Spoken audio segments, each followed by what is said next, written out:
Today's reading comes from Matthew, it's chapter 14 and verses 22 to 33. The event recorded in Mark, Matthew and John's Gospel that immediately follows the feeding of the 5,000. Then Jesus made the disciples get into the boat and go on ahead to the other side of the lake, while he sent the people away. After sending the people away, he went up a hill by himself to pray. When evening came, Jesus was there alone, and by this time the boat was far out in the lake, tossed about by the waves, because the wind was blowing against it. Between 3 and 6 o'clock in the morning, Jesus came to the disciples, walking on the water. When they saw him walking on the water, they were terrified. "It's a ghost," they said, and screamed with fear. Jesus spoke to them at once. "Courage," he says. "It is I. Don't be afraid."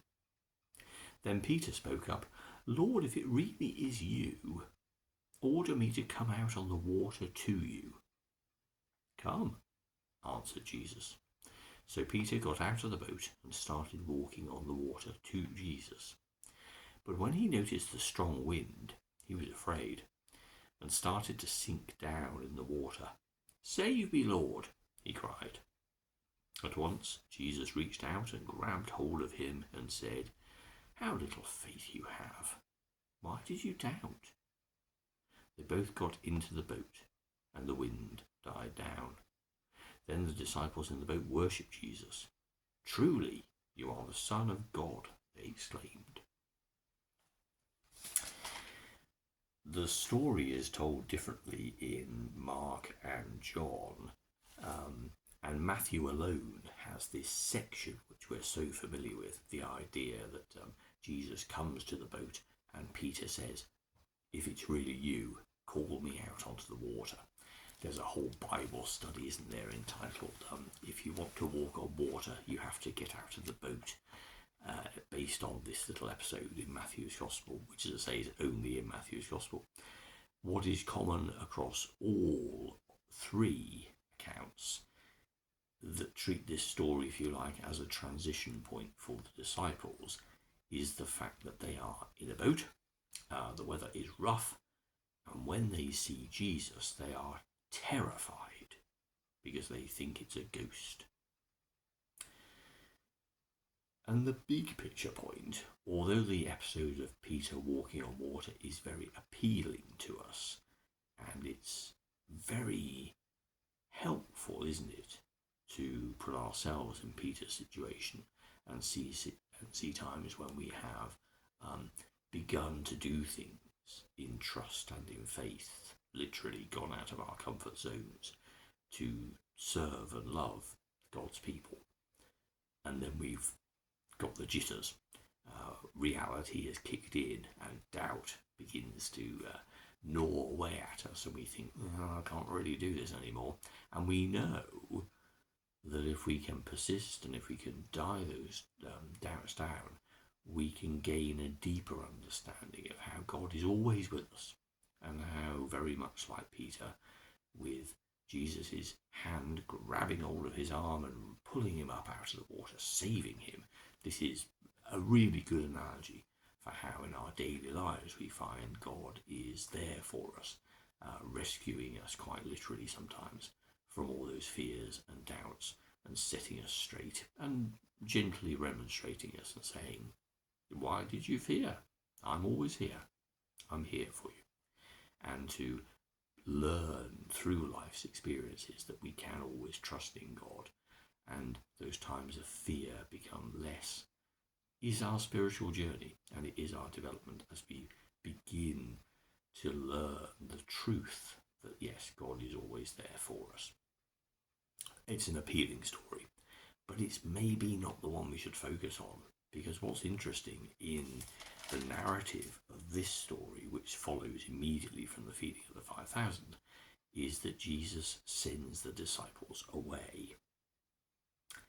There is some talk in commentaries of how that might be because in Mark's Gospel, we hear how the crowd want to make Jesus king, and so he flees them and sends the disciples away, maybe so they don't get poisoned by the same kind of ideas.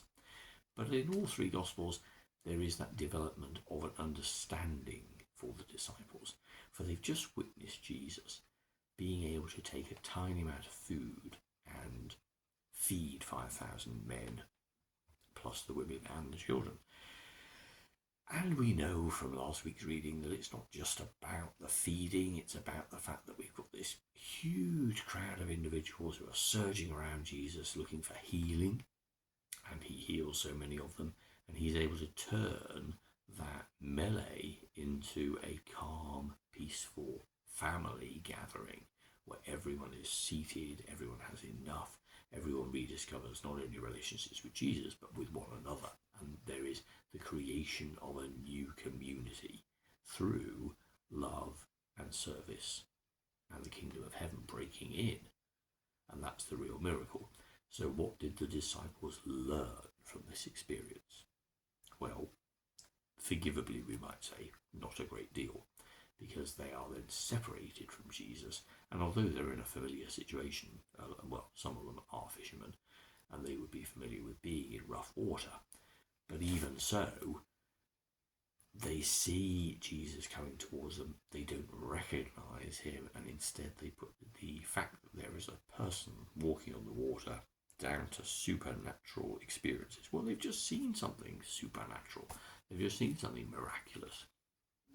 One could be super critical, and I think it would be unfair to say, well, surely they should by now have got used to the fact that when they experience really odd, unusual things, that's just the way life is going because they're in the presence of God on earth. But that would be asking a lot of someone. It's not untrue, but it would be perhaps unfair to expect them to have that level of spiritual maturity. But the story is told. They're separated from Jesus. Something strange happens. Instead of thinking, and this is another miraculous sign of what God is doing in Jesus because we know who he is, they instead panic and get all kind of, and scared. And the word that is used in all three Gospels is terrified.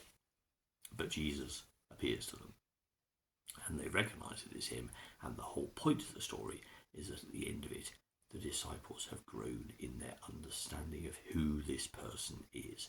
Truly, they say in Matthew's Gospel, you are the Son of God.